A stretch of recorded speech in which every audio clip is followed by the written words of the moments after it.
like to invite on stage Maïa Morgensztern, who's going to be our panelist. She's the journalist and editor of Culture Alt. And then I invite as well on stage, I've got François-Ghislain Morillion, and you'll introduce them. And then Nicola Lawler, please. Thank you very much. And we were supposed to have Vivienne. Unfortunately, Vivienne was today with Prince Charles, as you do. He was in Scotland with Prince Charles, and because there's some issues with trains in Britain, I'm not going to, I hear there's some nationalisation. His train got cancelled, and so he tried everything. He tried everything. Really sorry he couldn't be here. He's watching, I'm sure. He's watching. Hello, Vin. And I know we've got a movie, we've got a film that we'll be showing. So over to you, Maïa. Thank you very much.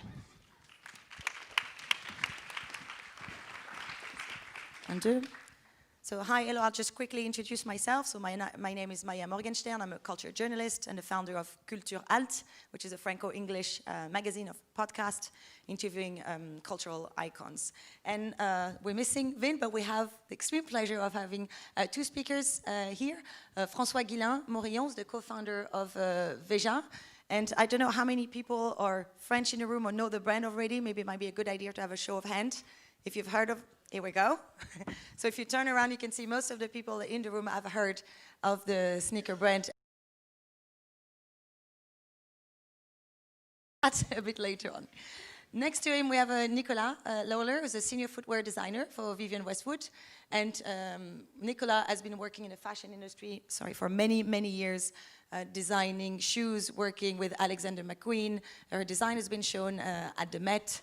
And we'll talk about also her career and how sustainability in both their practices come into play.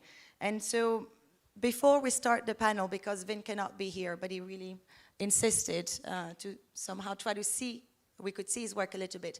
We watch a short video and then we can start the discussion.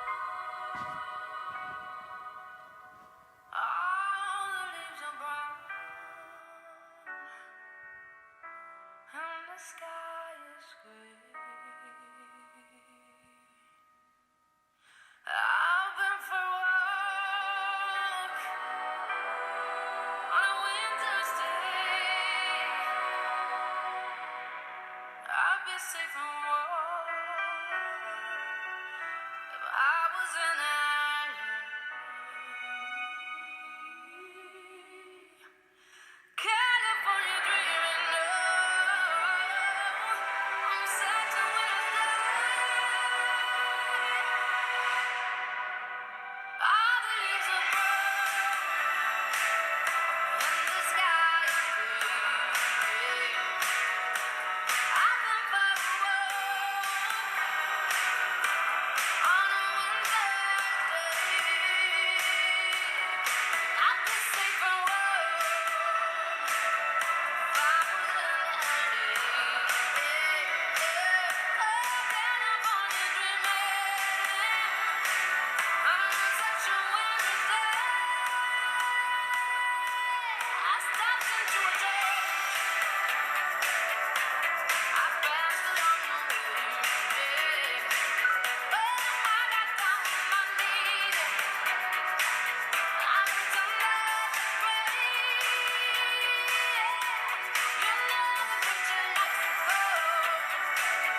Thank you very much. So there's a lot of information here, and well, thank you, Vin, for this video. And we'll talk about a lot of these topics, and there'll be an opportunity at the end of this for a Q&A if you want to address anything else.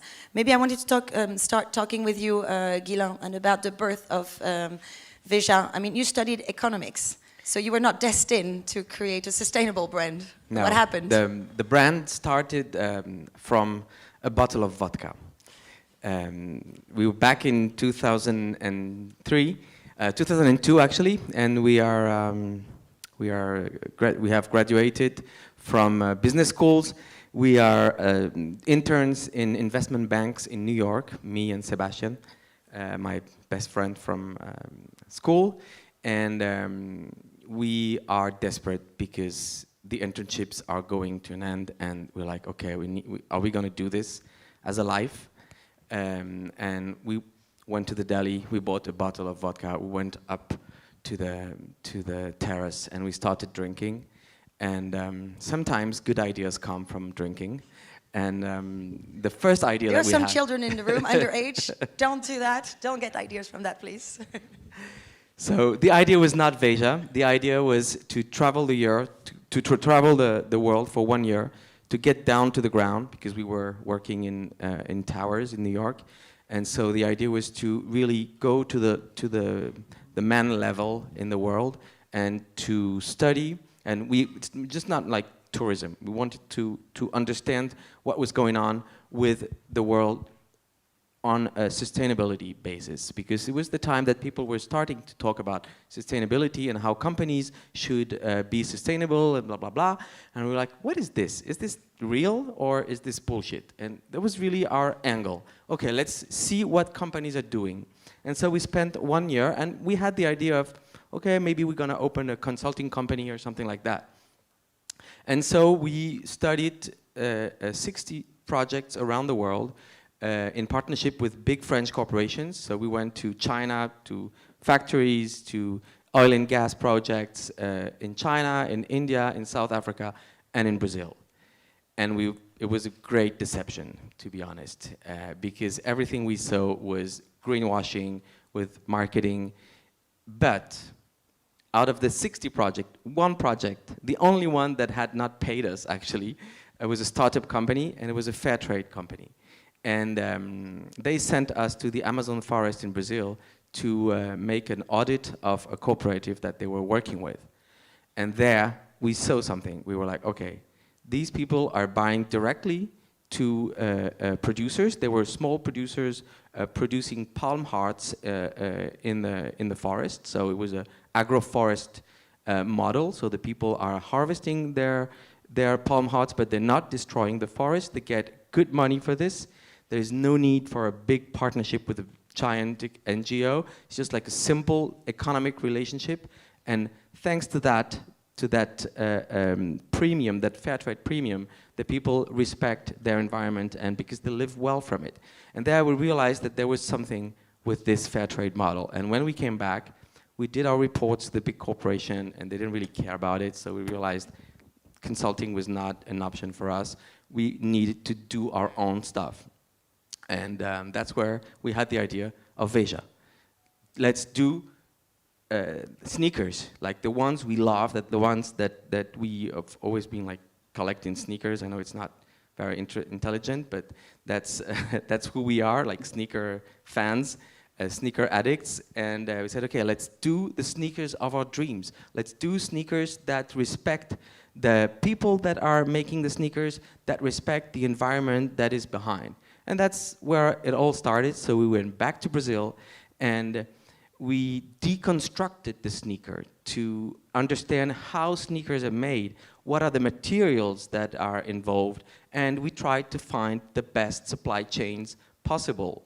And that's how it all began. And after 6 months, finding organic cotton producers, planting in the northeast of Brazil, and also a cooperative of rubber tappers in the Amazon forest, we created our first sneaker that we show on a trade show in Paris, and the buyers started to like it, and we had our first production, 5,000 pairs, in 2005, and then we started to grow into, we grew, and today we produce over 2 million pairs a year with exactly the same concept. Now let's turn to Nicola. I mean, you are now with Vivienne Westwood, but you also had your own brand, started your own brand in '95. And can you tell us how you came to fashion and sustainability? Well, is this working? Yeah, it is. A story I was going to tell was that in 1992, we had a small design company. We just started when we were at college. We had no idea about business whatsoever. And we made some shoes out of salmon skin. We found someone who was tanning salmon skin. It was a waste product from the smoked salmon industry in Scotland. And we thought it was a beautiful material. It was strong. It worked for shoes. And it was also being thrown away. So we made the shoes and presented them in the collection. It got picked up by the press at the time, and but really in quite a gimmicky way. And actually, I have a slide. Sorry, I have too many things in too many hands. Is this working? Oh no, it's gone to the next one now. Other, yeah. So this is rather embarrassing, but anyway, but this is me in 1992 holding a shoe made out of salmon skin, and we were on the cover of the Times, and there were lots of very terrible fish pun headlines, and we were on breakfast television, on the radio, but no one was really interested in the sustainable angle. So 30 years ago, and come to the present, things have changed so much. We're seeing the world in such a different way, and people are really worried about the impact on the environment. And it's amazing that in that short, well, I say short space of time, you know, how our outlook has changed. And now we're really all saying, what can we do about what we're doing to the world?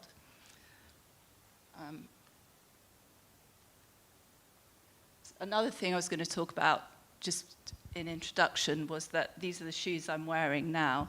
So a lot of the work we did with Lawler Duffy, and I've always loved, is that we work with Northamptonshire Goodyear welted factories, and these factories are really like an industrialized version of a very old shoemaking technique where the soles are stitched onto the shoes. So really they were originally sort of pre-glue construction. These shoes I had for 5 years, and I wore a hole in the sole just before Christmas, and I had them refurbished at Joseph Cheney, and these are the shoes that came back in the box last week, and you can see they've got completely new stitched on soles, and so they're completely renewed, and hopefully I'll wear them for many more years. Maybe we can actually address this, the natural aspect of the shoe. I mean, this, we're going back to craftsmanship.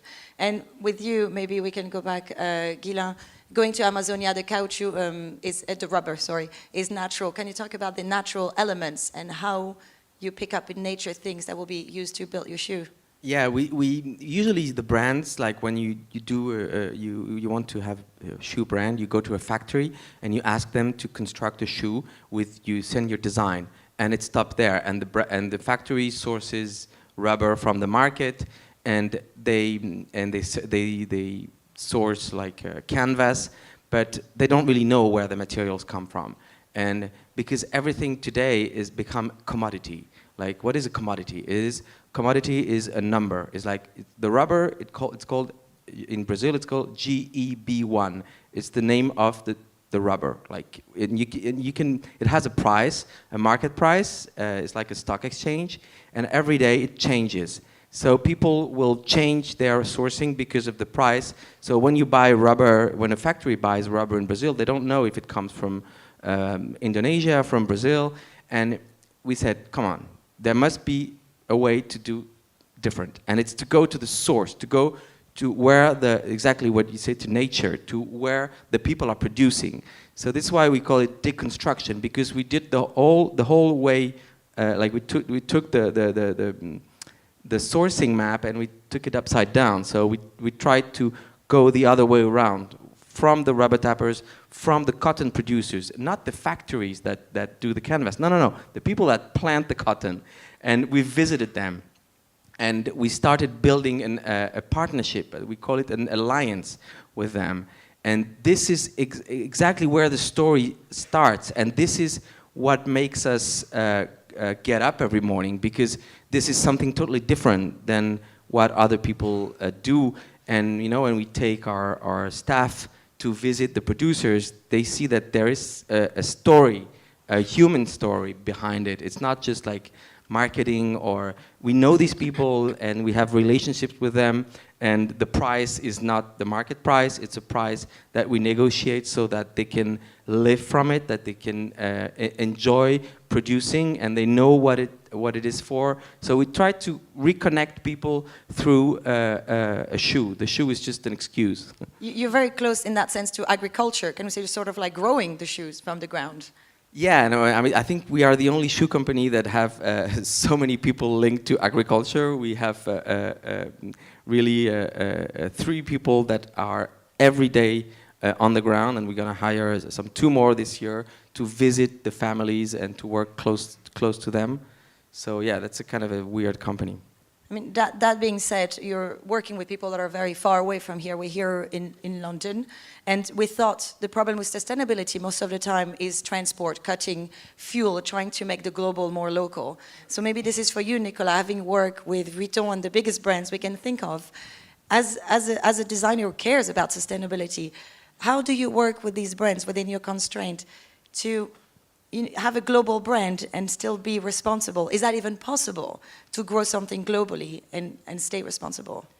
Well, possibly not. But I mean, in terms of, as you mentioned already, you can localize your supply chains, but and you can try and make things much closer, but it is very difficult because most companies have this aim to be global brands nowadays. So whatever you do, you're going to then send it all over the world, at the end, and maybe ruin the carbon footprint of all the other work you've done. So it is very difficult, and I think, as François touched on, I mean, obviously, when you're focusing very much on a particular kind of product, like sports shoes, then you can really take apart and analyze every part of that supply chain. But in fashion, in high fashion, for example, one moment I need to design a high-heeled shoe with 10 centimeters, with steel inside, and made of certain materials, made in a certain kind of way.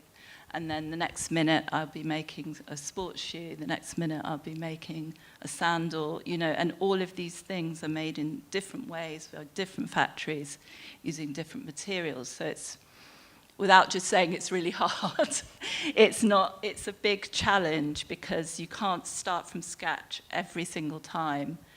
And I think the best way for bigger companies is to look at the things that they make over and over.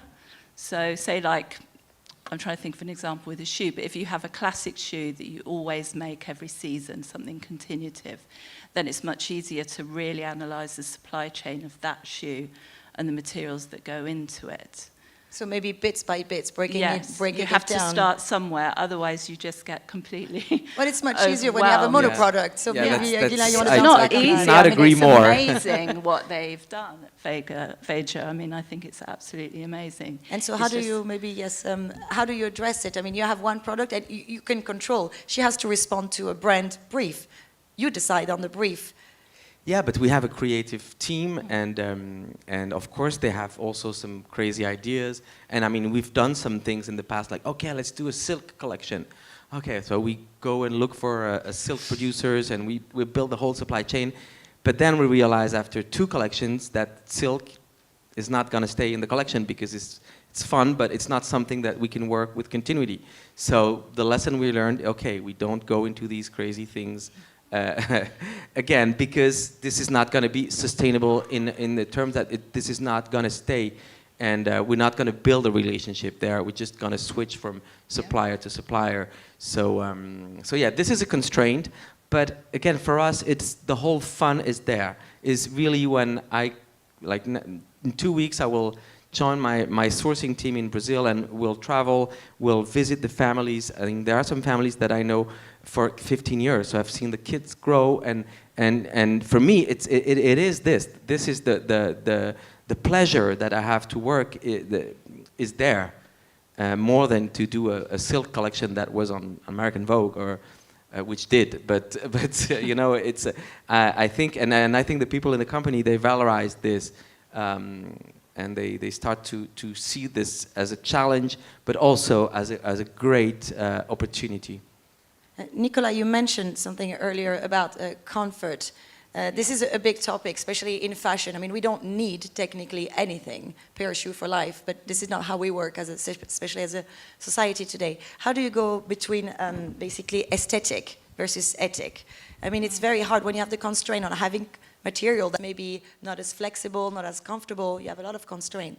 How do you choose between being aesthetic and being ethic, especially with high heels? I guess it can be quite difficult. Yeah, I mean, there's a lot more considerations. I think, I don't know if there's some pictures actually here, but I mean, most. Yeah. So, yeah, this is that's a good start. So, I mean, in high fashion, really, we've got so many considerations when we're designing, and we're thinking about practicality. We are, believe it or not, and but we have technical considerations. We're also thinking about fantasy and dreams and trying to appeal to people's imaginations and think of something that will really capture you and something you've never imagined until you see it. We also do think about comfort. I thought I had an example for protection. You know, what is a shoe? A shoe could be a dream, it could be protection, it could be about enhancing your performance or comfort. This was a comfort thought.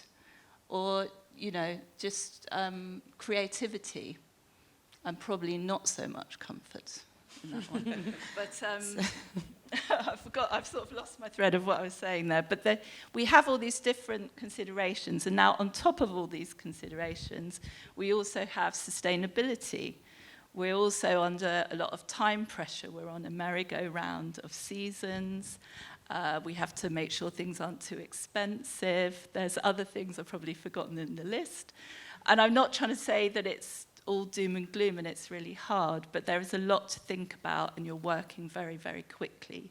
You can't pick every little aspect of the collection and do a circular analysis on it. It's just not possible, but you have to start somewhere. Well, I mean, that's why it's interesting to have the two of you, because you did the other way around. You started with the premises that it would have to be sustainable. And if I made the first shoes at the very beginning were maybe a little bit stiffer than what they are now. True. That's true. And I think everything has to do with sustainability. It's also that we are getting better in shoemaking. So I think we are having better people in the team that work with us and that can work on the leather and stuff like that. But can share with you what we started 4 years ago. We started a project that maybe can illustrate this confrontation between aesthetics, comfort, ethics. We decided that our next step as a company, as a brand, was we're going into sports, and our dream was to do a running shoe. Because, you know, we were getting in our 30s and starting to have to run to be fit. And we were running with other brands, and we were looking at the shoes, and we're like, oh my God, but it's all plastic. If you look at the sole, the outsole, the midsole, the upper, the laces, is basically everything is polyester.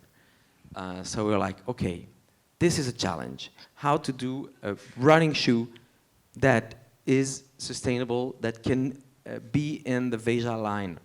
And so we started doing some research. We did and the idea was, okay, let's do the first post-petroleum running shoe. That was the brief.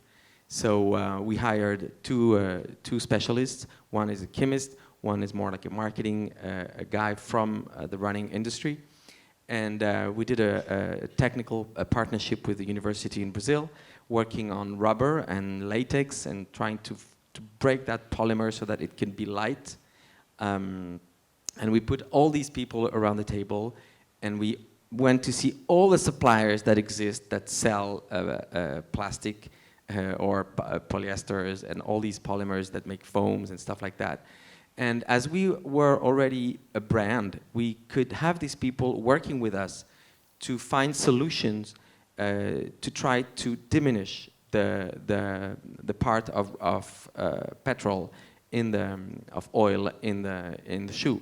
And what we thought would be a 0% running shoe, like zero petrol running shoe, actually after 4 years, we were very happy to launch a 53%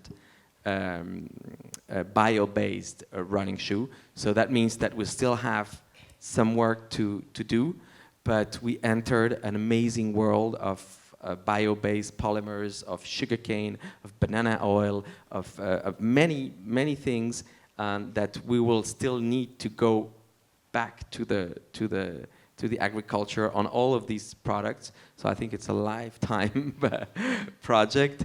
But so again, this is, for us, this is what makes the fun. You know, if it's just to make another running shoe, I mean, the other brands do this very well, and I think there is no need. For me, there's no excitement.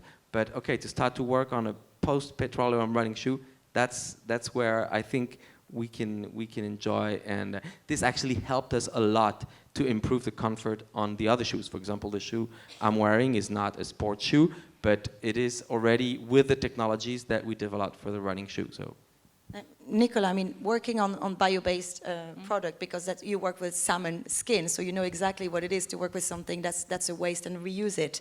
And Vin, who's not here, has worked with Prince Charles on doing outfit out of nettle. Yes. So how does working with natural material that you can find in everyday life affect, I mean, your creativity? Sounds very broad, but does that have any effect on the design you're going to create, let's say for Vivienne Westwood or the other brands? Well, I think we can always be inspired by materials, for sure. And I think going way back to salmon skin, I think the aesthetic qualities, the texture of it were a big part of the appeal.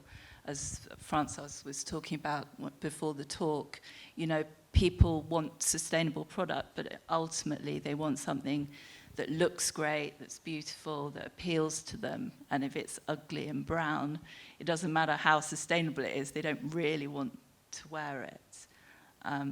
But I think innovation in materials is expanding massively, and it's quite mind-blowing to navigate some of that information. And I think what you said about all the work to go into a 50% or 50-something% petroleum trainer is really, I don't think people realize how difficult it is to sort of, to imitate these plastics that we spent a lot of time in the 20th century producing, these amazing materials that are flexible, springy, light, resistant, but they don't break down, and no one knows what to do with them now, but no one really thought about that before. And then as one other thing I was going to say about a shoe really is that a shoe is lots of different materials, including plastic, maybe leather, fabrics, glues, metal, all stuck together so you can never get them apart.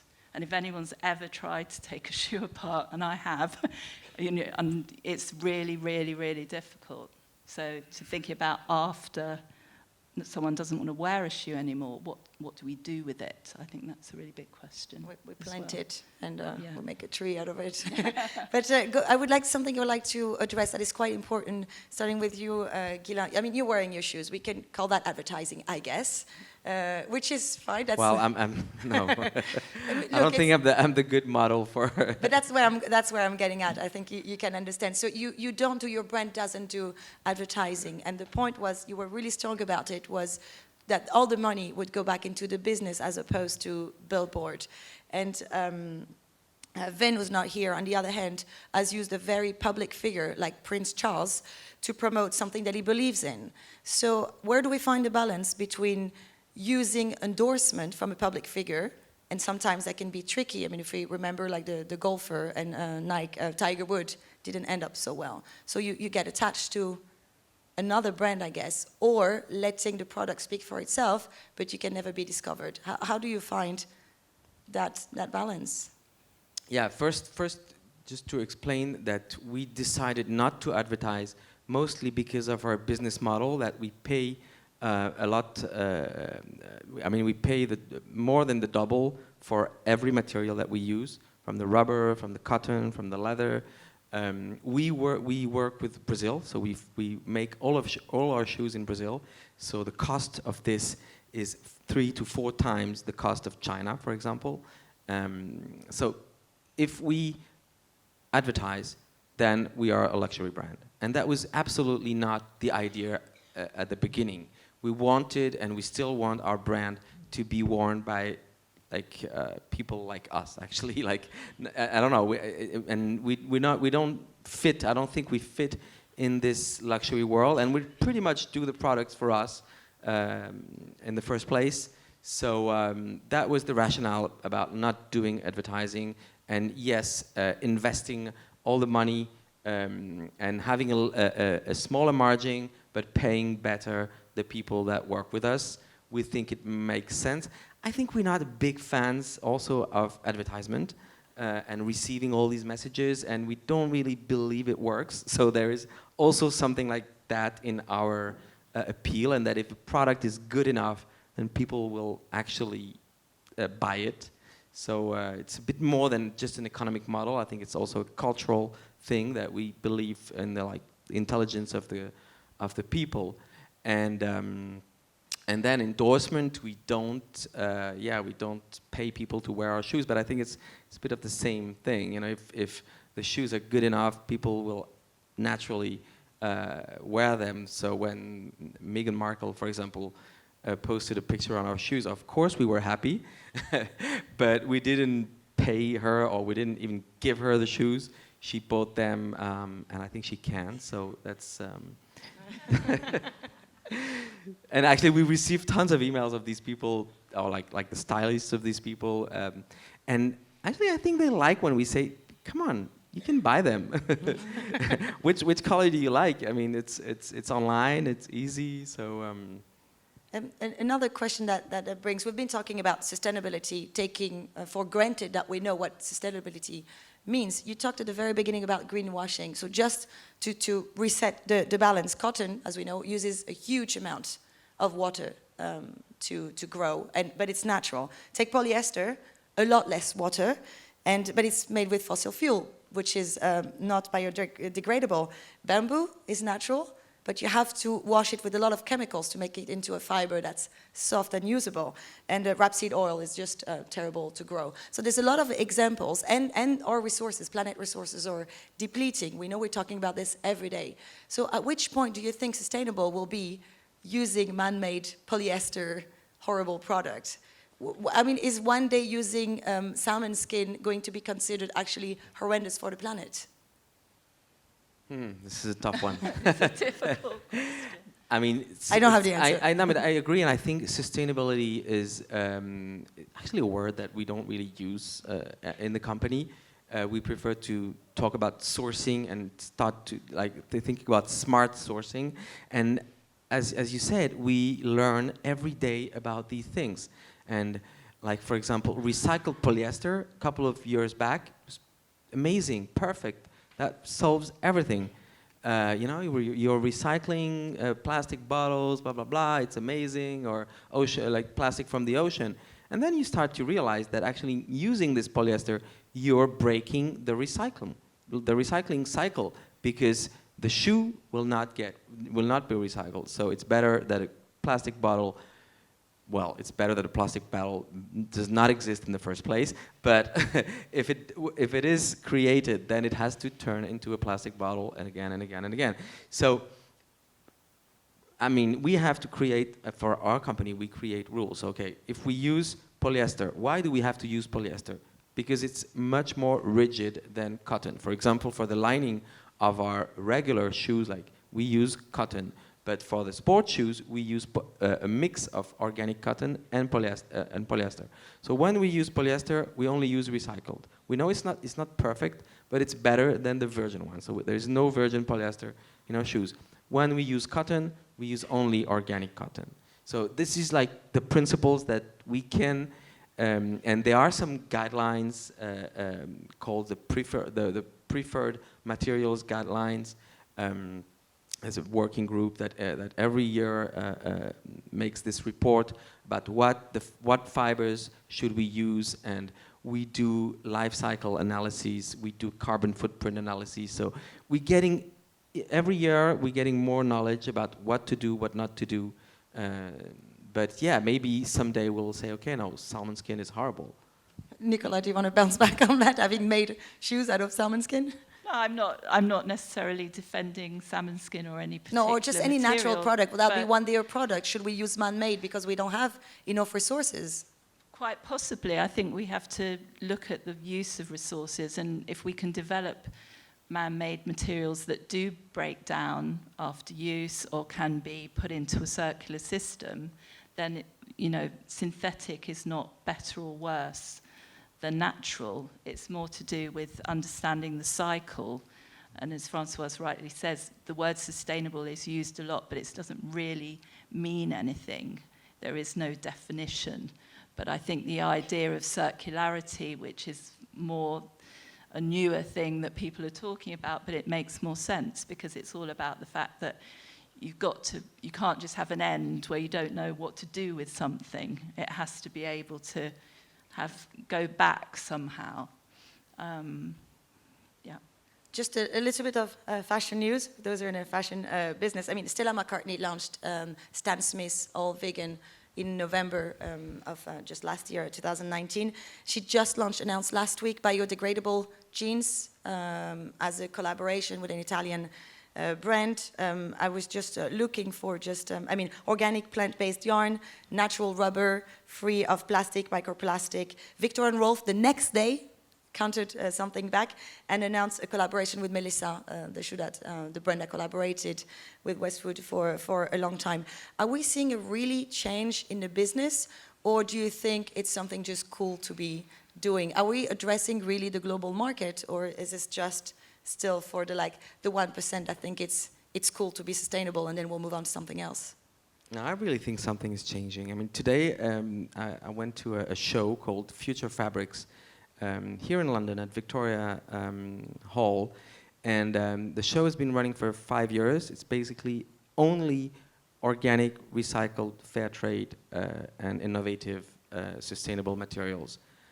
It was almost impossible to get in that show, because all the industry is queuing to enter this show. And I mean, so something is happening. I mean, this is happening, and it's good. I mean, finally. So, I mean, there are other brands like the, what's called the Swedish brand, that are offering, you were talking about your shoes and repairing them. They are offering to repair for free the pair of jeans that are selling.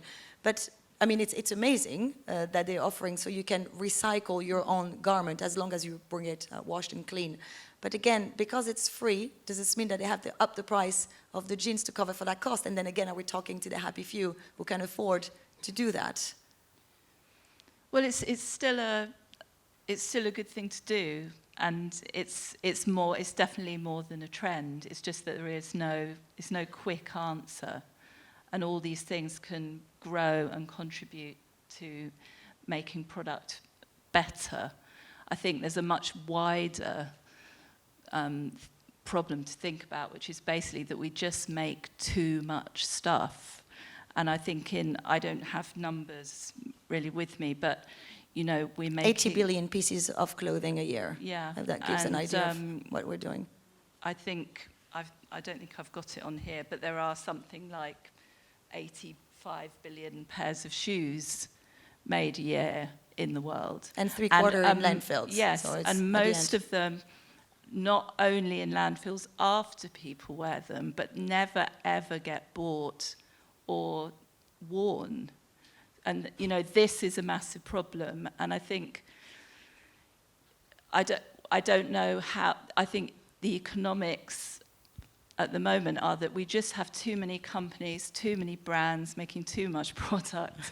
And I'm sorry, because I'm not trying to kill us all, just kill us all. I'm not, because I feel very optimistic, but it is true. And I think, mass production, these kind of scales that we work on now are a huge gamble, because you're really playing roulette with, let's guess that everyone's going to buy ours instead of those ones or those ones or those ones, and we make far more than we're going to sell. Maybe we just edible don't need garment. that much stuff. Edible garment, I think, is the future. Yeah, but at least if all those things broke down and went back and made flowers grow or something, that wouldn't be quite so bad. But yeah, and I think there is a simple way to try to reduce this is control inventory, because many brands overproduce, and then you have most of the things sold on sale. That means that all of these products that are sold on sale were overproduced. They were produced in the expectation of a higher growth, and so I think this is something that, and we do this, and actually the economics is pretty good, because then you sell everything at the full price, so you don't expect a two-digit growth for that particular shoe or that particular market. But actually, we need to do this because we work with all the 2,000 families, so we buy them in advance. So we have the whole thing to control. So we cannot just okay, let's try and buy double the buy and see what happens. But this is, I think, what some brands do, and then there's all this stuff that is overproduced, and then that goes to all these different channels. So I think maybe, we have to draw to a close so we can have a Q&A. And my last question, and I know you don't like it, so I'm still going to ask it. It's basically, at the end of the day, whose responsibility it is? Is it the company making the product, or is it us customers buying it? And you can answer it, but no, you don't like only. It's for both of you. No, it's absolutely for both of you. Well, I think it's everyone's responsibility. Yeah. And I think there is a slight culture at the moment, and it's very lazy to just put all the onus on companies and say you've got to do all the work and be responsible, and then I'm just going to go into the shop and pick things up and criticize them if they're not sustainable enough, for want of a better word.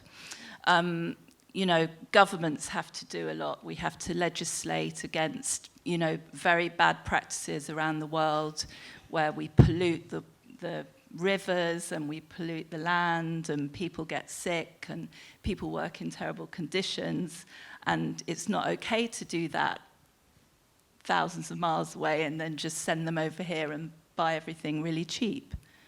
I think we have to put a lot more funding into research as well. I speak here more for my company, so I would say the company has to be responsible for what it does, and I have a larger impact as a company now. And people usually ask, but when your company now is a bit bigger, so I guess you're not that much into environmental, and you're gonna take it easy on these things.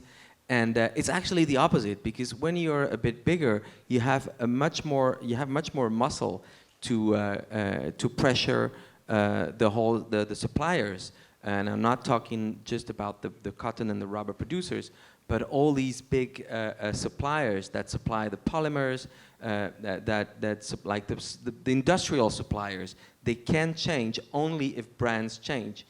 But at the end of the day, it's the consumers that push the brands. And I think we see today with the social networks that now there is a direct relationship with the brands and the people, and you can see that the people are very interested in these things, and that they are very critical and they question. And when we launch like a vegan bio-based material, they ask like very technical questions. So they're not like buying anything. So I think it's really and I think we can take what happened in the food industry as an example, so that we can follow that lead. Because today, the organic farming is big because the demand for organic food is big and still growing. So it's talking about 10% of the market. So in the fashion world, we're still like 0.2, I think, percent of the cotton. So I think we have, if we follow that trend, it's just getting bigger. But it's a big transition. So it's not going to take 10 years. It's going to be like more like 50, I think. Well, on that hopeful note, please help me thank Nicola, Lawler and Ghislain for the panel. How long do we have for questions? 5 minutes? Okay, so I'm so sorry. So I think if you can pass the mic around.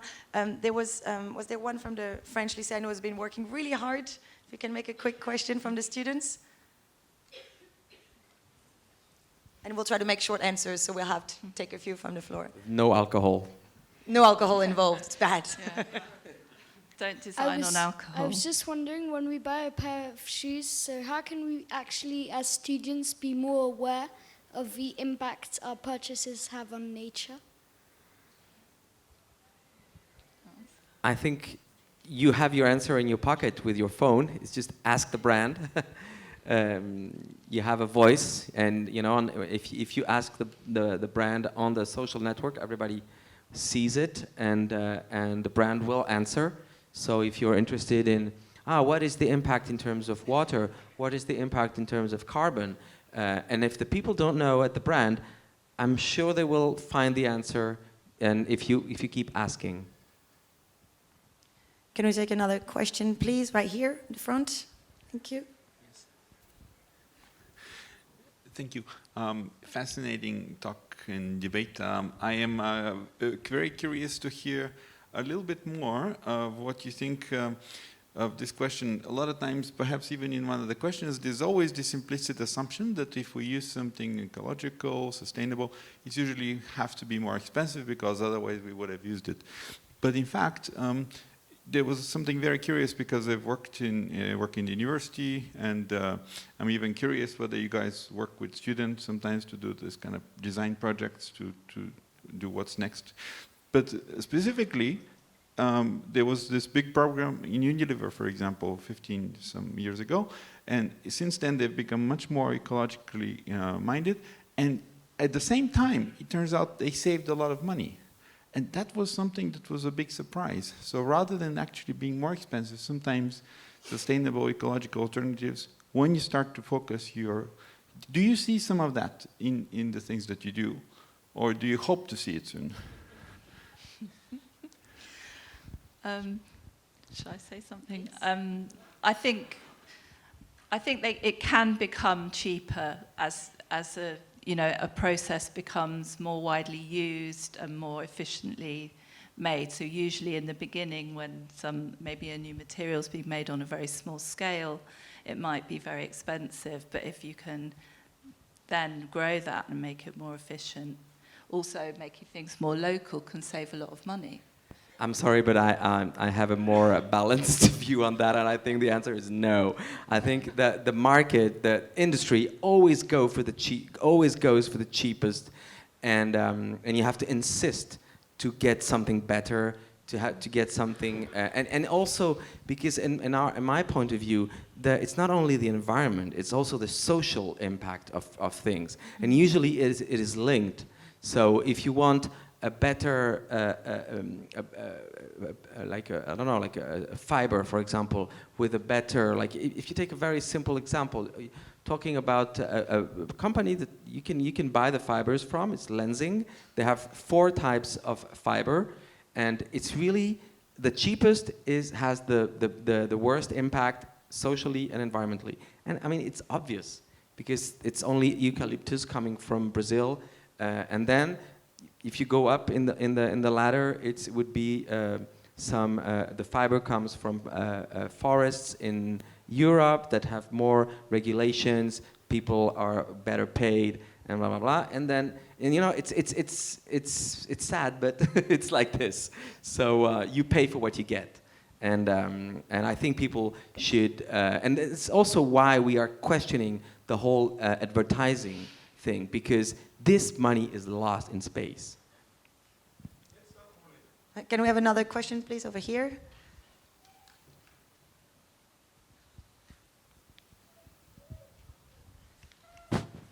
So the work that you're doing with farmers is very inspiring. I just wanted to understand a bit more about how do you ensure that you get a fair price for them?